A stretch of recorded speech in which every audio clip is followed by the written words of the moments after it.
Hello दोस्तों, आज का इंग्लिश वर्ड है ऑब्जेक्शन। ऑब्जेक्शन का क्या मतलब है, आइए सीखते हैं आज की इस छोटी सी वीडियो में।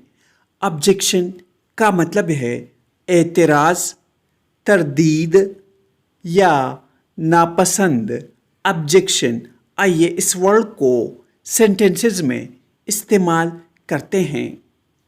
She doesn't have any objection to going.